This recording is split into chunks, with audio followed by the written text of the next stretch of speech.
wears white again, and everything disappears under a thick blanket of snow, that's when the magic of winter unfolds.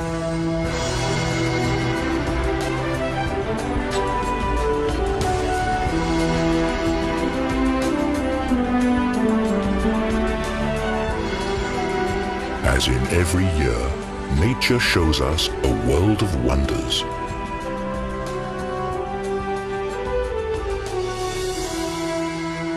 As Mother Nature decides to let it snow.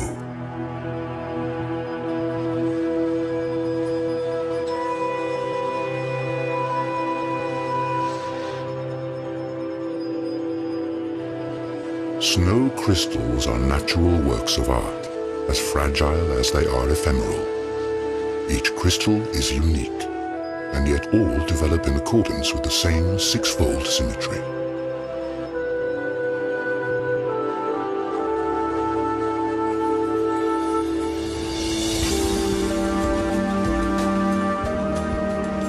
However small the individual crystals are, their united force is a natural phenomenon that determines the course of life during the cold season.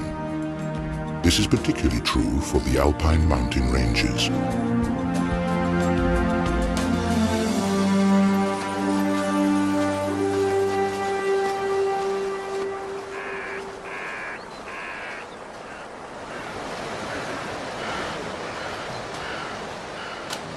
It's December, and about time to look for a proper Christmas tree.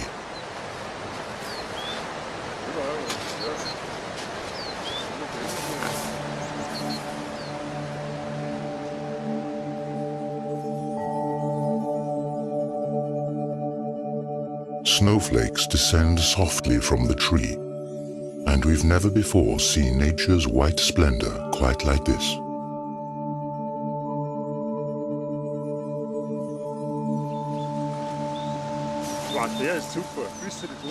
This tree is exactly right. It's the perfect choice.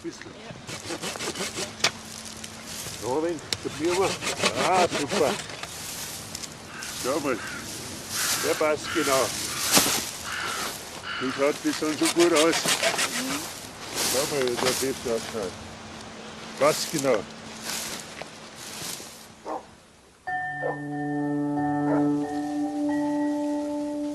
The landscape is deeply covered in snow, and here, in the Austrian mountains, it looks as though it's going to be a white Christmas again. But there's still a little time to go before then.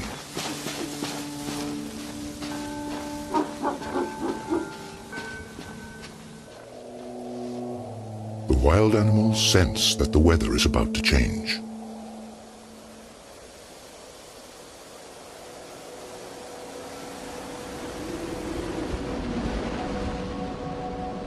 Dense clouds appear. The weather front carries moist air that collides with cold air masses in the alpine region. Ideal conditions for productive snowfalls.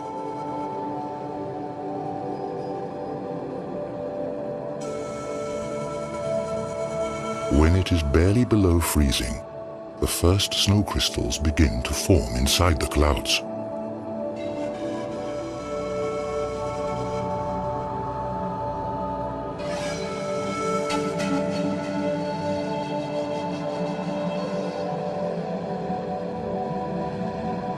Over time, they join up to form bigger flakes, and once they're heavy enough, they fall from the clouds and it snows.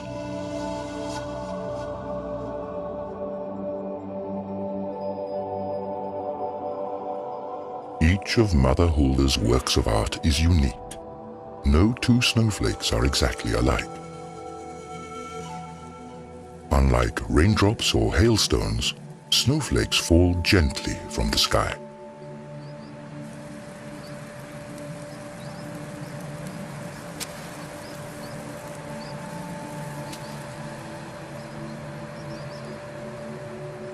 Once a snowflake touches water, it immediately melts, releasing the air inside.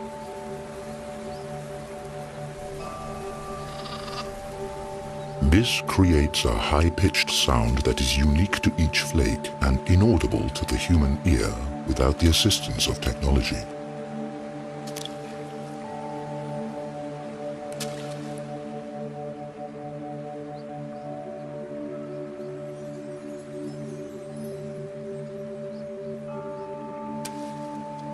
On their descent to the ground, some of these fragile structures run into warmer pockets of air and melt.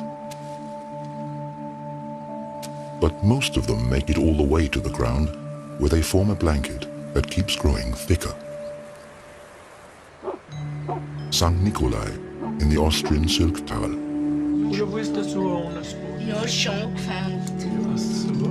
Here, as in many valleys of the Alps, time-honored Christmas traditions are kept alive.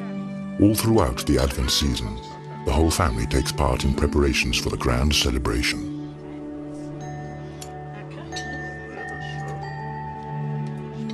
Stars are made from straw, both for the Christmas tree and to decorate the windows.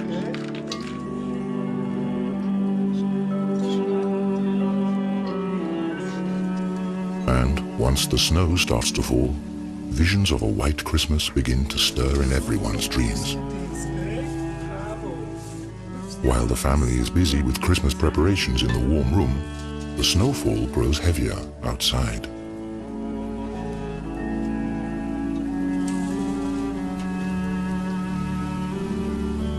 Not many dare to venture out the next morning.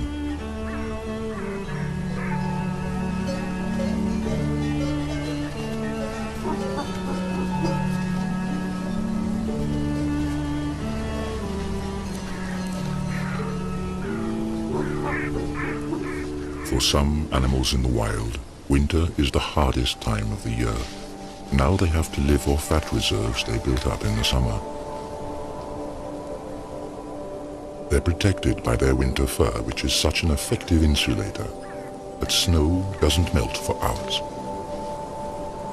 The new snow is deep and soft, and each step takes a lot of energy. During snowstorms, chamois and deer sometimes show surprising behavior. They allow themselves to get snowed in, as the blanket of snow protects them from wind and frost.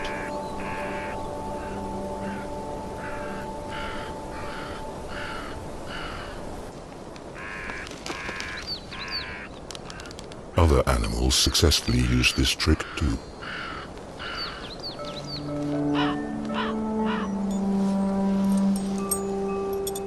Huskies spend the night outside. They don't mind even the sharpest frost and the heaviest snowfall. And in the morning, the hardy dogs are busy getting rid of the snow again.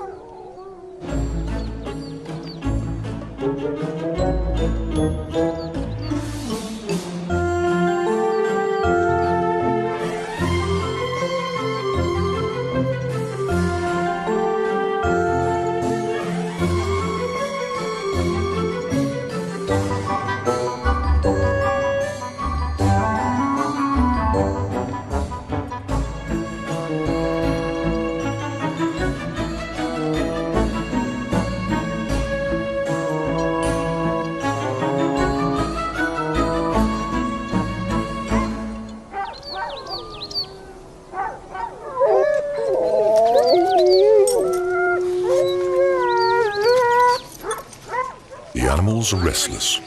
They can hardly wait to get going.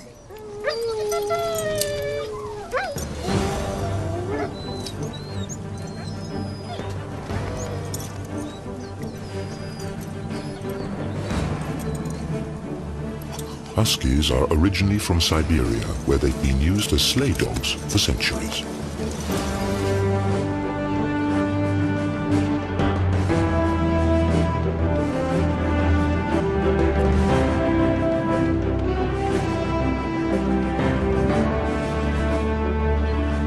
Huskies are perfectly adjusted to snow. Their paws are padded, and hair between their toes ensures a safe tread.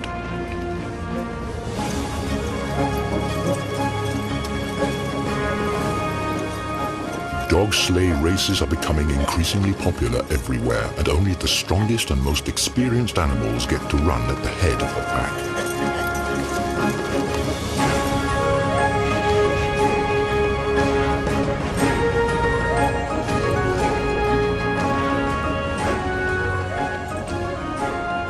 Huskies are totally in their element in the snow.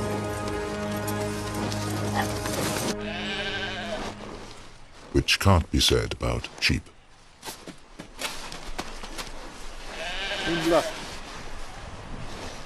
If a herd is surprised by a snowstorm, it usually means heavy shoveling for the shepherds.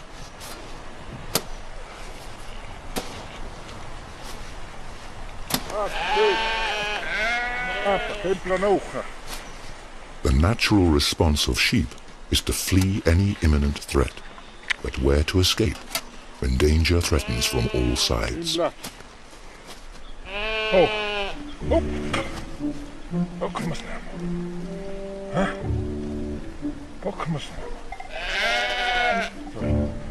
The sheep are noticeably confused.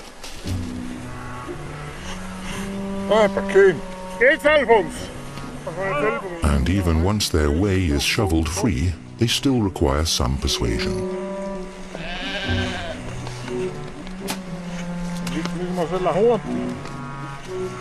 Without help, they would freeze to death, as in September 2007 when hundreds of sheep perished in the Austrian Alps.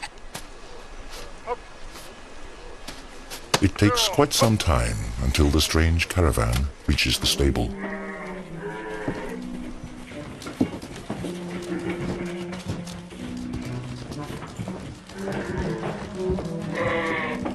Not only is it warm and dry here, but there's plenty also for the sheep to eat, in sharp contrast to the conditions faced by wild animals outside.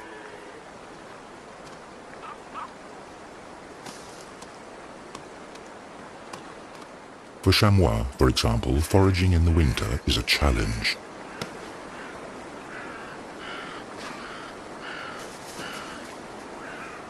When deep snow covers the plants on the ground, the animals must stretch for the young conifer shoots. In times of dearth, they even nibble the meager lichens off the tree bark.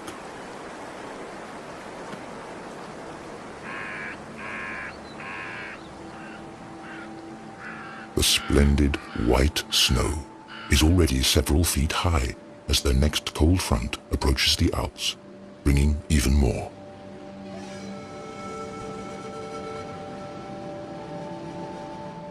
The downside of a picturesque winter's tale is its icy cold and heavy snowstorms.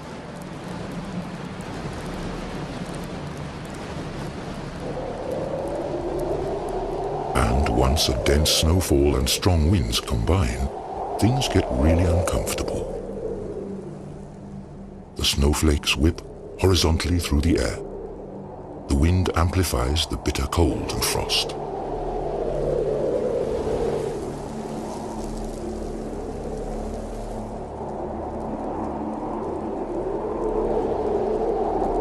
Animals in the wild suffer the most under such extreme weather conditions. Many of them must look for cover now.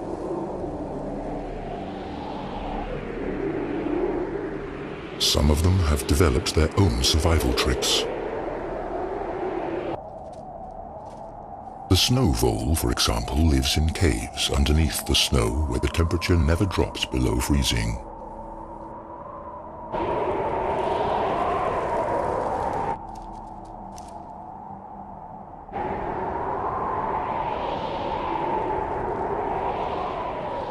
If the snow failed to appear and provide its protective layer, many animals and plants would not survive the winter.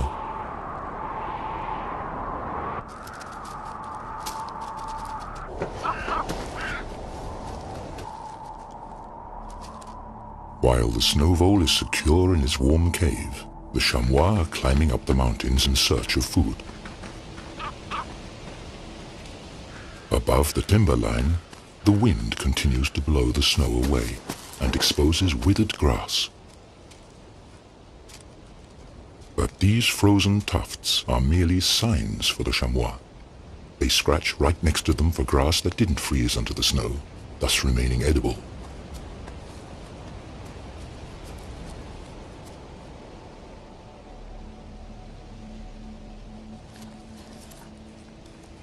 During Advent, days are short and nights are long and cold.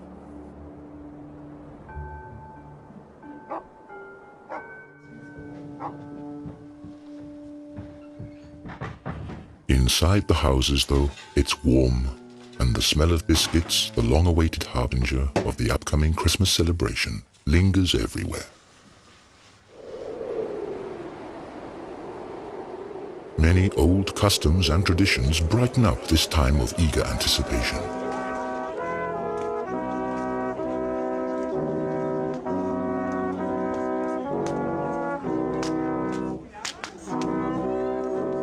To the sounds of Advent horns, another window of a special house is opened.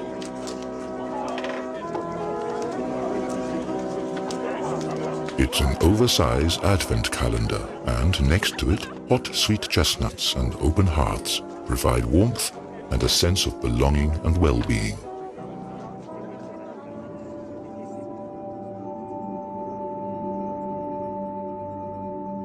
During particularly frosty nights, a fascinating phenomenon occurs. The moisture in the air freezes and turns into hoarfrost.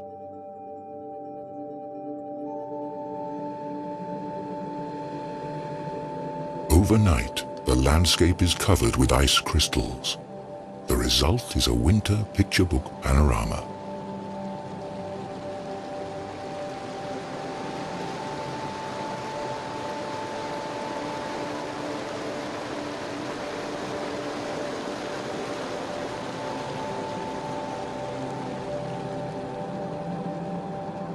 Sun and hoarfrost frequently go hand in hand, as cloudless winter weather is especially cold.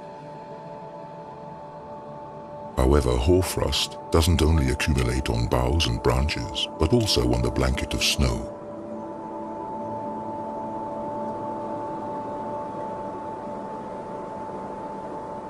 Its crystals differ considerably from the snow below.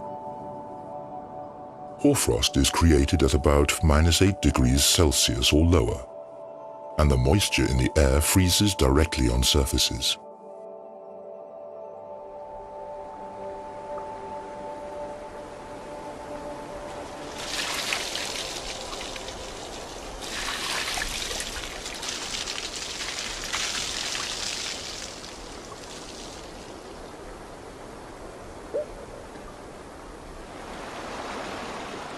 Freezing cold winter nights provide ice.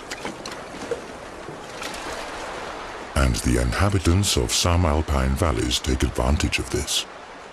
They still master the high art of ice cultivation.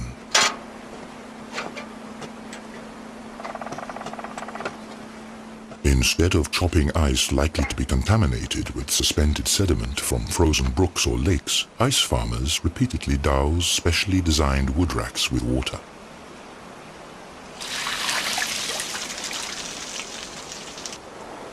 Taps several feet long of particularly clean ice are grown here in the cold, while any sediment is washed away by the surplus water.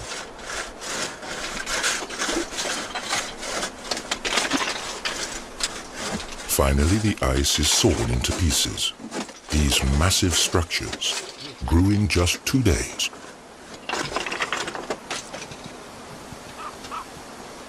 In order not to break up the highly sought-after ice scraps any further, they have to be carefully harvested and stowed.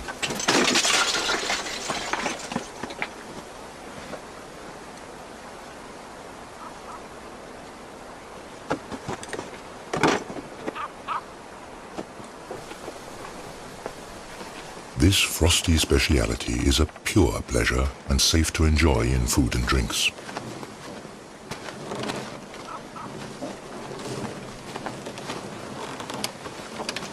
In former times, people were dependent on the cold of winter if they wanted to freeze water.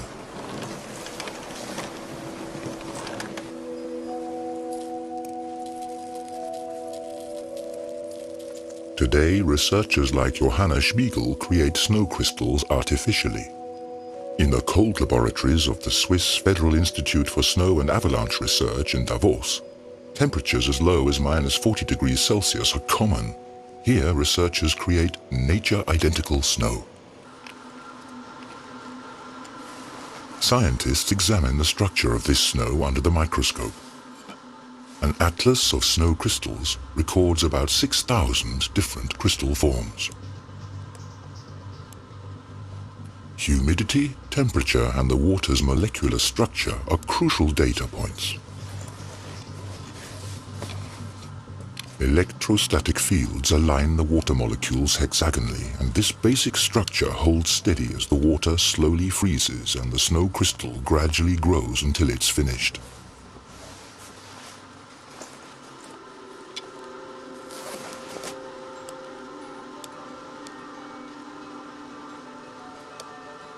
Between -12 and -18 degrees Celsius, the classic six-armed snow stars or dendrites appear.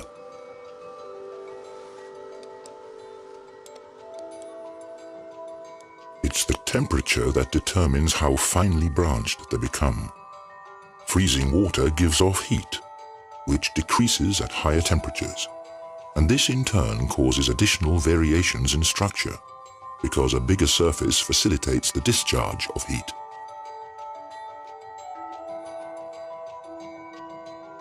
Consequently, dendrites turn out to be distinctly less branched when they're created at lower temperatures.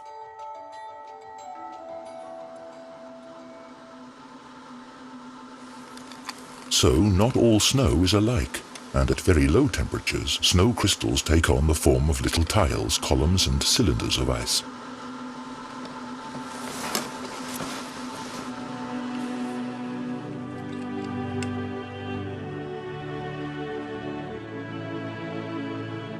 But what is somewhat inconspicuous under the microscope is actually every winter athlete's dream and the height of winter fun. Fine powder snow.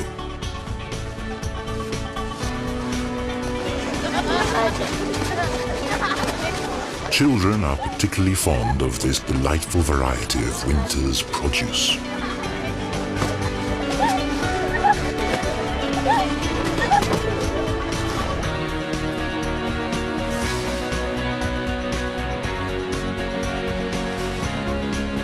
Fresh powder snow is an attraction for skiers and snowboarders too.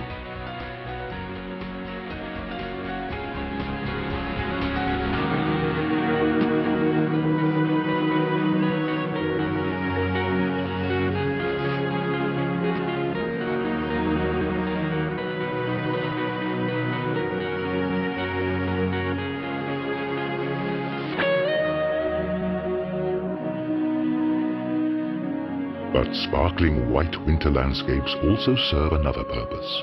New snow reflects about 90% of sunlight. Thus, snow plays an important part in the global climate.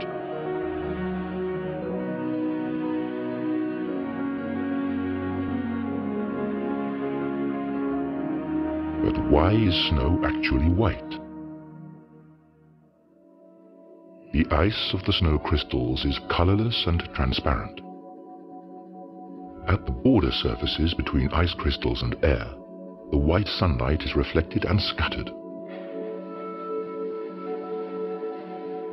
And with enough randomly distributed ice crystals scattering light in all directions, the overall color that results is white.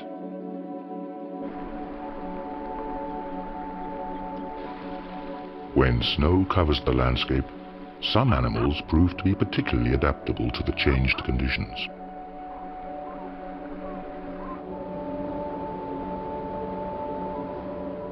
During the winter, the ptarmigan with its bright white plumage is superbly camouflaged.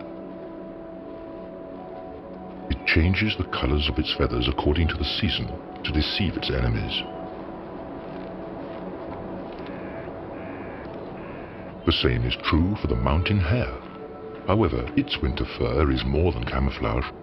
Thanks to its insulating properties, the hare survives temperatures of -30 Celsius. Not only in the Alps have the animals adapted themselves to winter. Red-crowned cranes are migratory birds. But on the Japanese island of Hokkaido, they remain at home throughout the year. During the winter months, these elegant birds perform their courtship ritual.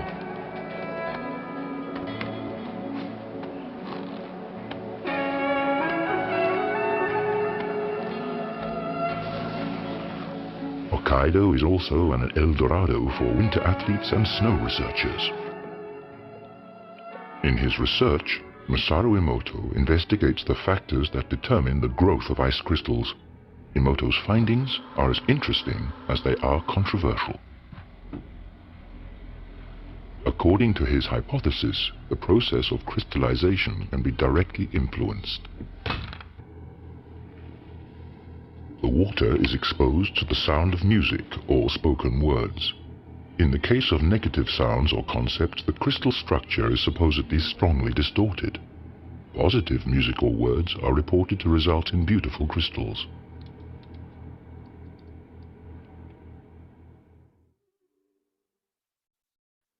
Classical opera seems to promote crystals of superb form.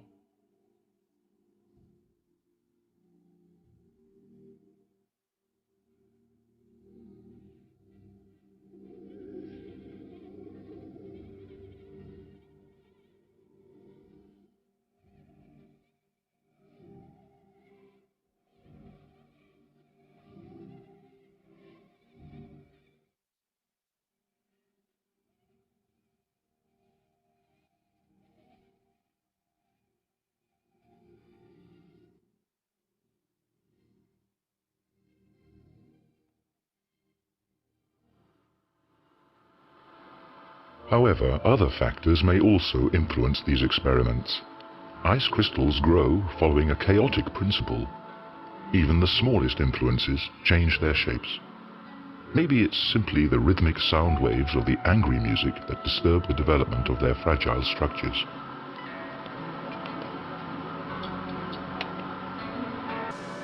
Back from the laboratory into nature. To understand how snow crystals are created in natural surroundings, researchers have to get themselves to the center of the action.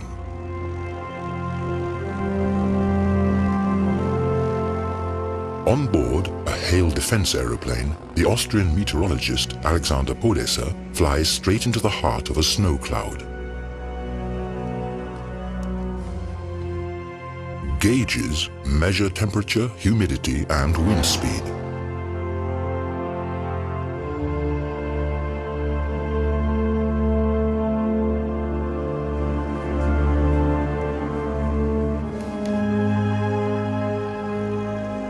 So-called condensation kernels serve as seeds around which droplets form out of the cloud's mist. Moisture accumulates around minute particles of dust and soot. Such particles also serve as freezing kernels for snow crystals. It's already cold enough in the clouds. The first crystals start to form. They grow, link together, and descend as snowflakes to the earth.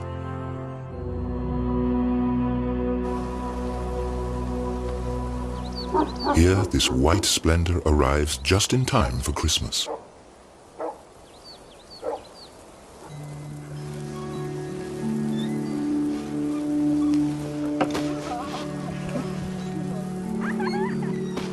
Snow has a magical attraction, especially for children. Now snowmen are in high season.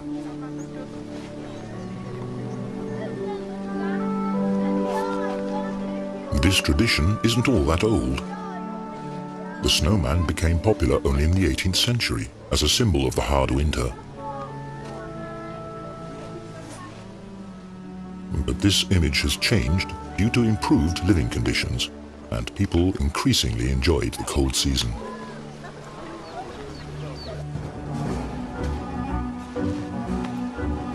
In the mountains, however, the snow can prove to be a danger for humans and animals alike.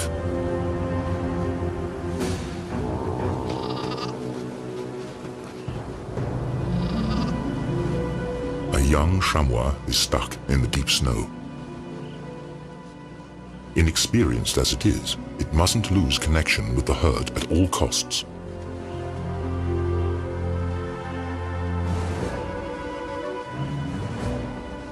But the young animal sinks deep into the snow and falls further and further behind.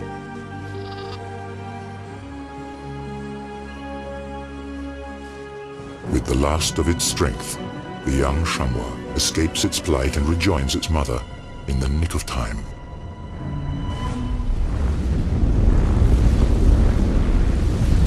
A devastating avalanche thunders down into the valley.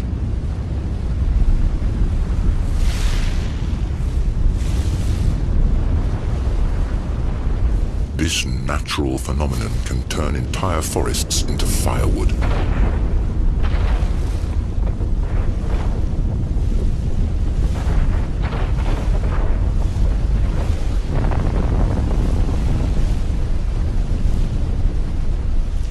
Avalanches are winter's greatest danger in the Alps.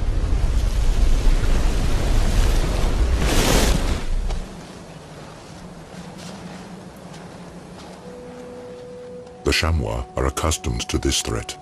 If a herd has to cross a dangerous mountainside, the most experienced animal leads alone.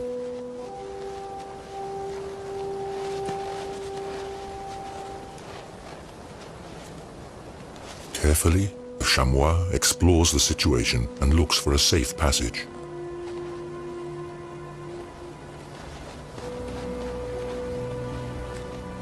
At the same time, it creates a path in the deep snow for the rest of the herd to follow.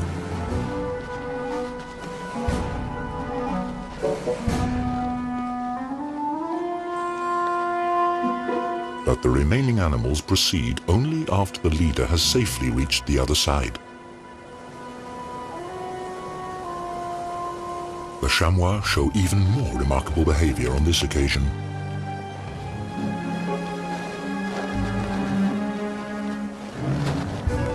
The herd doesn't cross the hillside as one.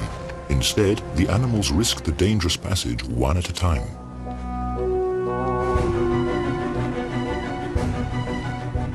By doing so, the chamois instinctively reduce the strain on the snow cover, and thus the risk of the entire herd being swept away by an avalanche.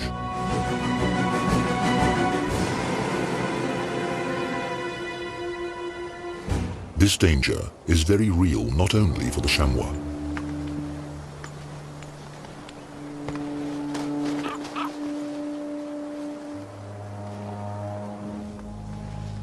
Ski tours are a fascinating way to enjoy the white splendor off the beaten track.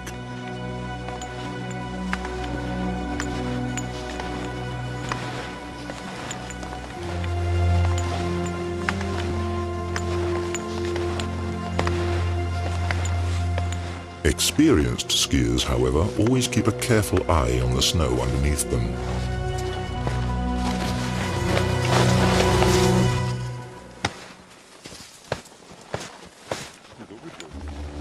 All too easily, a snow shelf can break off and drag a careless skier deep beneath the snow.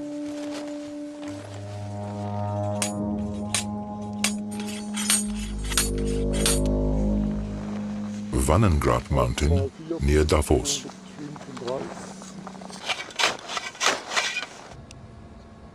Here, researchers from the Swiss Federal Institute for Snow and Avalanche Research study the causes of avalanches. In this testing ground, profiles of the snow cover are created. 126, 2 Zentimeter. Jörg Schweitzer examines everything, from the lowest layer of granulated old snow to the fine flakes of the most recent snowfall. Die kleine Runde in Klammern, halbes 1. The quality of snow changes constantly, and this results in the formation of distinct layers that can, in extreme cases, turn into dangerous slides.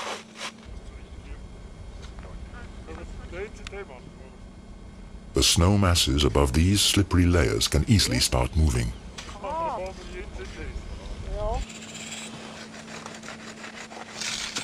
The researchers cut out a block of snow to test its stability.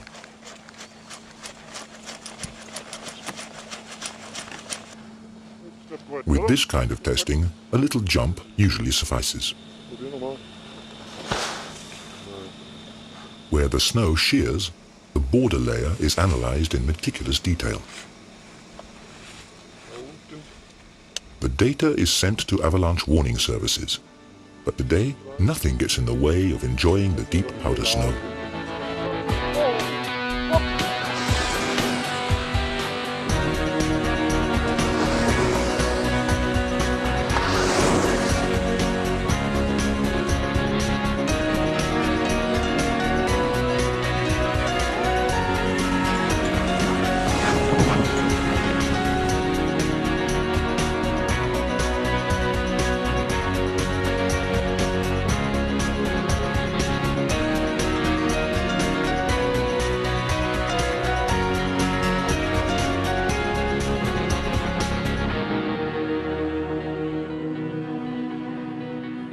What attracts droves of tourists into the Alps today used to be a vital means of transportation in the not-so-distant past, for snow offers some advantages over regular ground travel.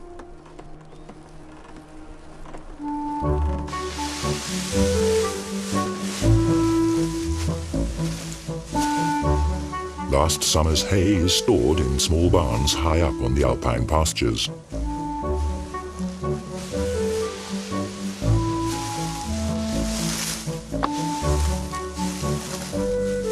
In order to bring this dried grass to the valley to feed their livestock in the winter, farmers depended on an obvious method of transportation. They loaded the hay onto big sleighs.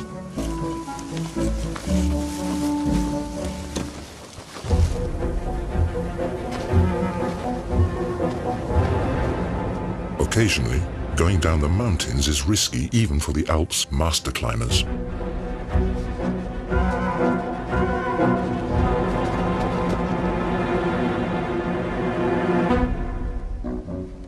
But a trip with the hay sleigh is far from perfectly safe either. After all, a fully laden sleigh can weigh as much as 250 kilos.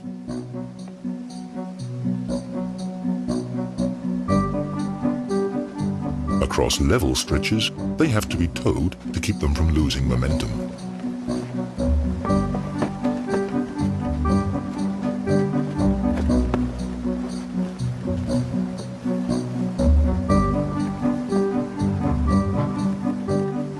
Once the path gets steeper, skillful steering is required to make sure the sleigh doesn't tilt.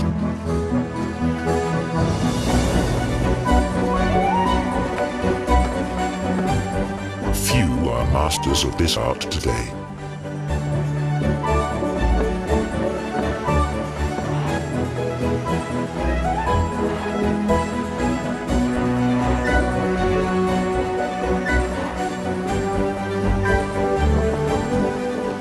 And if the driver loses control of his precious cargo, he invariably ends up in the ditch.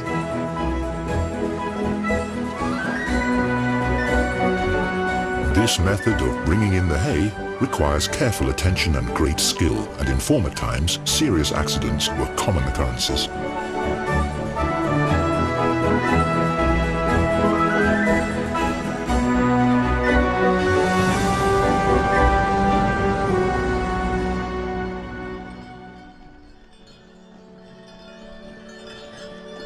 Much more peaceful then as well as now was a ride in the horse-drawn sleigh.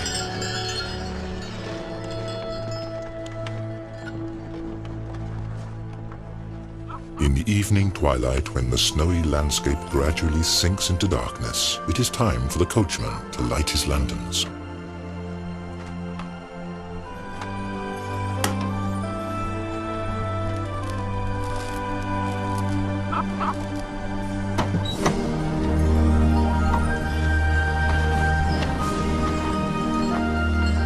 And if then it softly starts to snow, the winter fairy tale is perfect.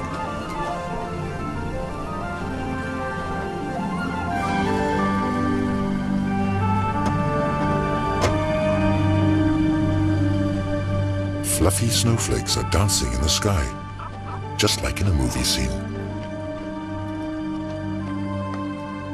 And indeed, this snow didn't originate in the clouds, but in a studio.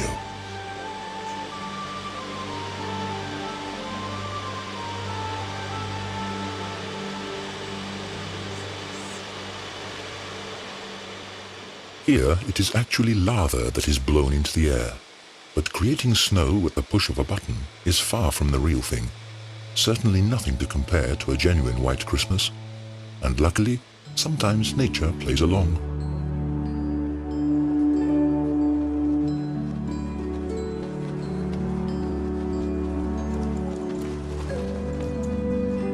On Christmas Eve, a festive mood prevails in the tranquil village of St. Nikolai. After church, many people come to see the Christmas nativity before returning home.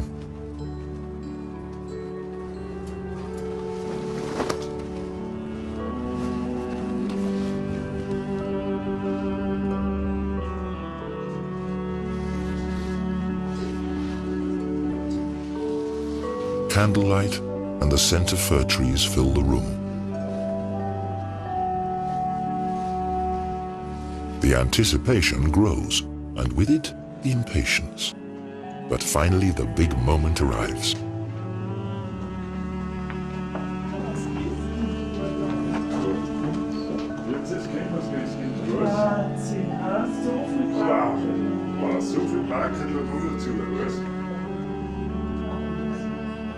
The glow in the children's eyes stirs many an adult's fond memories of merry Christmases past.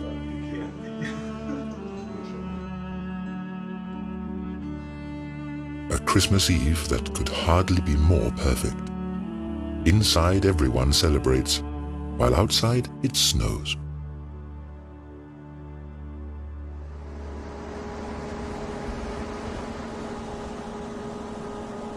After Christmas, the high season of winter sports begins. And if the snow doesn't make an appearance on its own, it's given a hand. More and more ski areas rely on snow cannons these days. Thus, this critical basis for winter tourism is maintained, even if nature doesn't comply.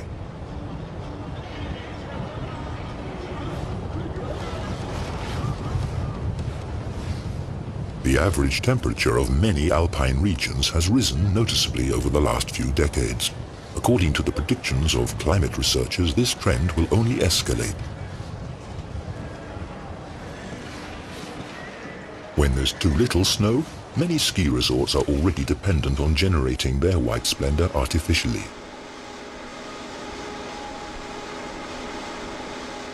Propeller cannons are spraying finely atomized deep frozen water. But this method of producing snow is also controversial, as it requires a lot of energy and water. What's more, snow from these cannons is harder to ski on.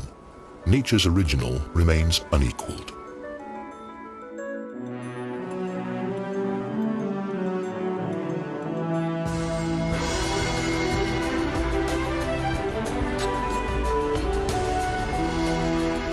The weeks come and go.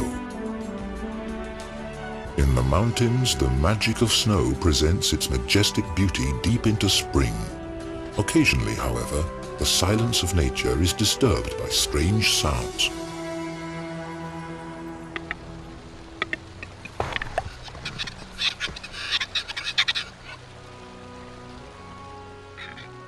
Restless wood grouse are already beginning their courtship rituals in March.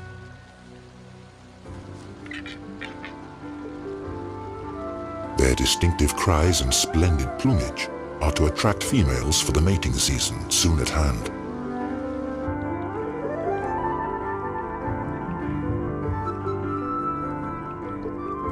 The days grow longer and the power of the sun increases.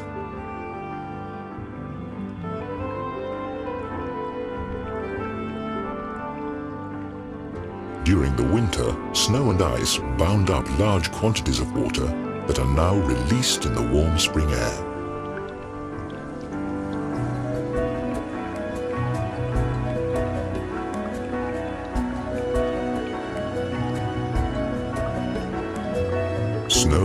ice crystals wane.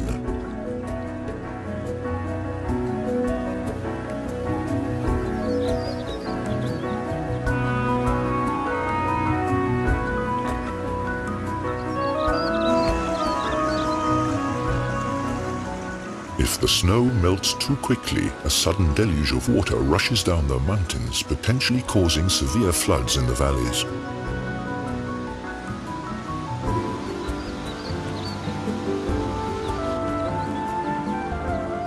On the other hand, in the case of a more gradual thaw, the ground can absorb enough water for early plants.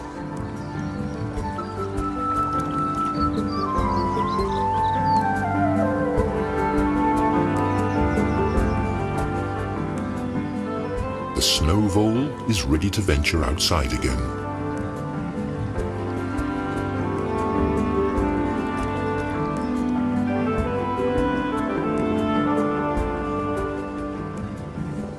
And the common frogs feel spring fever too.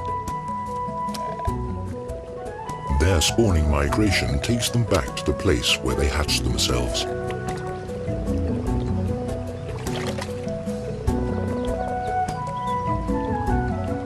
The shallow water fills with frogs and their spawn.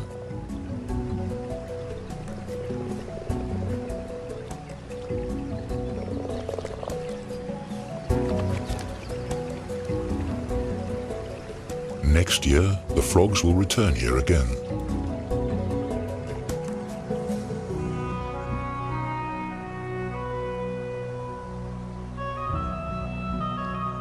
Often the snow on the summits of the Alps remains throughout the whole year. The glacial ice is essentially nothing but condensed snow.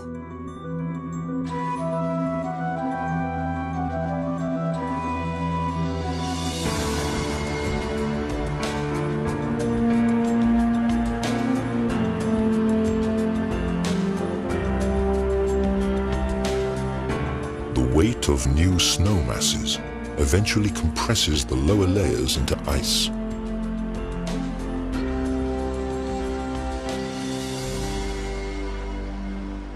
In the context of a broader climate change, this eternal ice may soon be a thing of the past.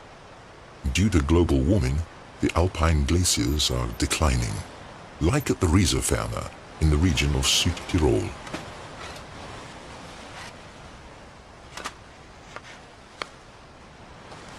Mountain guide and hut keeper Gottfried Leitgeb explores the inner life of the ice masses.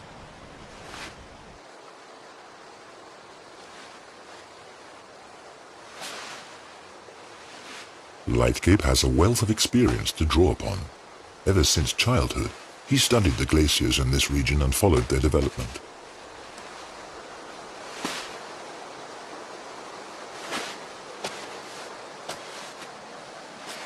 However, this is a risky undertaking, as no one knows how stable the ice cover really is.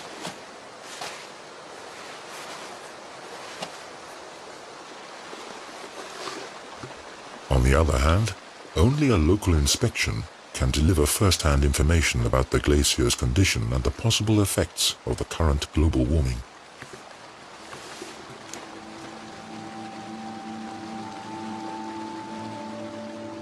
Gottfried Leitgeb's findings are alarming. The glacier has been shrinking for years.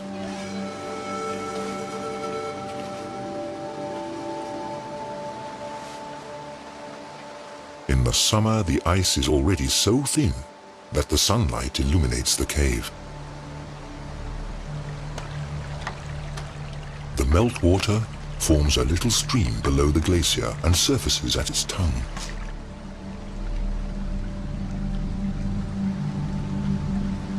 As fascinating as the sight of this nearly transparent ceiling may be, the danger of one of its thinned pieces of ice breaking off at any time is very real.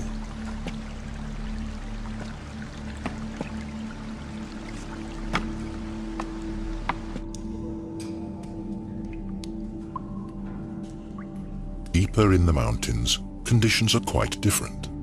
Constant low temperatures and the proper humidity provide for splendid snow crystals throughout the year.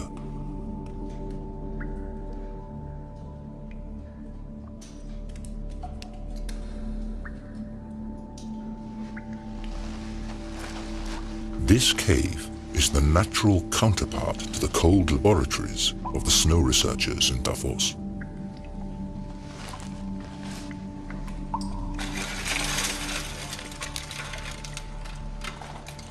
Despite their enormous size, these crystals form in the same way as the snow crystals from the clouds. With time, the body temperature of one human being is enough to cause these works of art to melt. That's why Gottfried Leitgeb rarely comes here.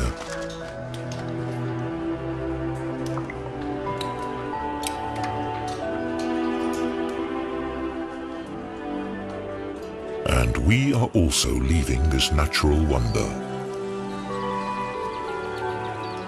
Outside, Jack Frost rises up once more.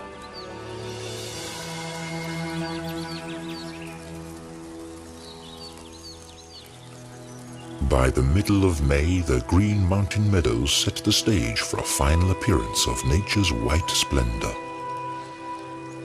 And one last time, the snow falls quietly until its return next winter.